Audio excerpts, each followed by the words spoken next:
does the circle start? The circle of life, the cycle of life, the interdependence of the bees and the flowers, the interdependence of long and short, you see, is all circular.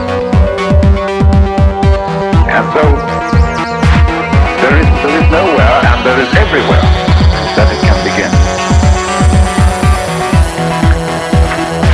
In the same way, when he discusses the organs of the body, he makes a catalogue of all these organs and says, now which do you prefer?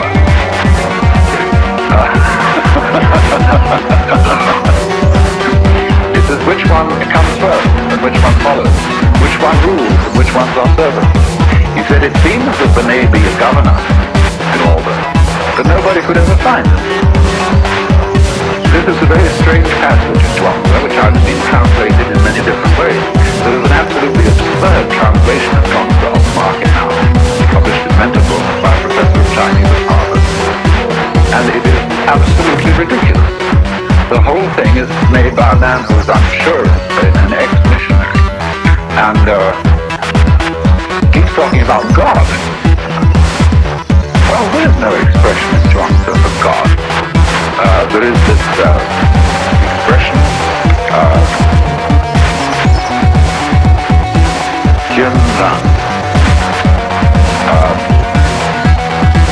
which has almost the same meaning as Zizan, spontaneity of itself though. This means something is so through the power of heaven. Now heaven, Jan, means simply the universe. As you look out from Earth, which is, as it were, the center or the base, everything else, the whole expanse of the cosmos is heaven. And there is no connection in the idea of heaven with some sort of personal ruler of the universe. So the notion of God, you see, as we understand it, is really very foreign indeed to Taoist thought. And when you see somebody translating this as God, it gives a very wrong impression of this teaching. For example, there is a passage in which Shun asks Zhang, saying, can one get the Tao so as to have it control oneself? And the sage answers, your body is not your own. It is the delegated image of, and missionaries translate God, because they read in the Bible, man is made in the image of God. Your life is not your own.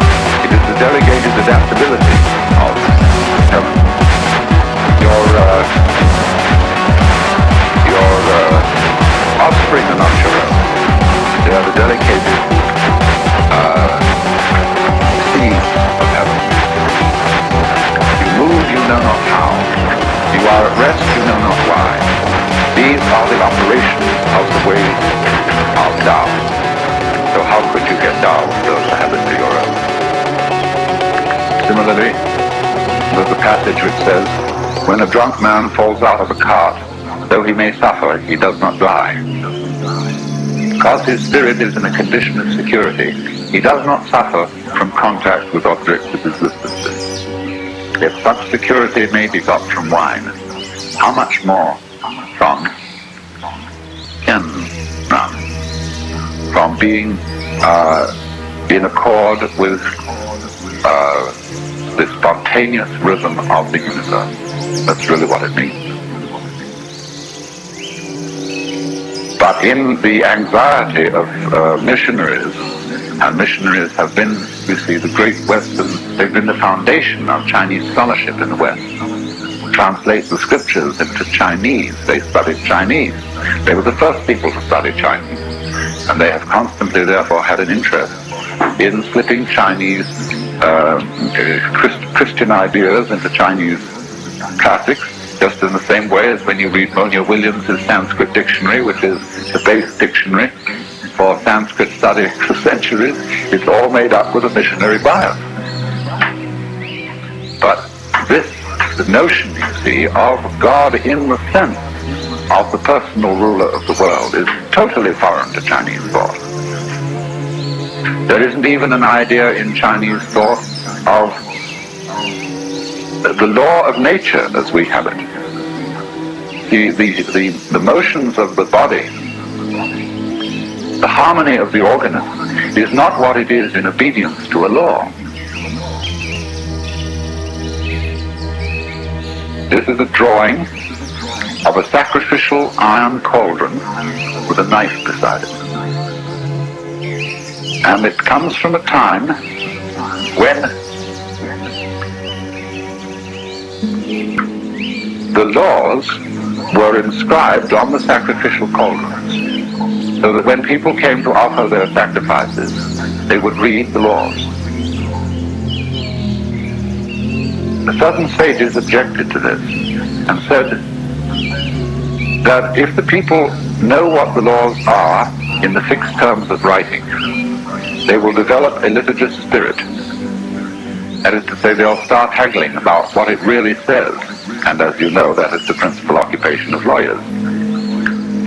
And they said that the thing is that you mustn't write it down like that. And so the Tao is described as Wuzi. We would translate literally lawless. But it means, of course, transcending this kind of law, which is specific law. Positive law, I think, is the correct legal term. So there is no notion in the Taoist philosophy, or one might almost say in Chinese philosophy as a whole, but it certainly includes Confucianism, no notion whatsoever of the world as responding to a boss. So the body, in other words, does not have in it a ruling organ. Its order is the consequence of, or the operation of, every part of it existing together simultaneously, arising mutually. There is no governor. Now, the difficulty, you see, in Zhuangzi's philosophy, the difficulty with human beings is they begin to think in terms of governing and ruling. And they set out to dominate themselves and their surroundings. And invariably this leads to a mess. He tells the story of an ancient man by the name of Polo.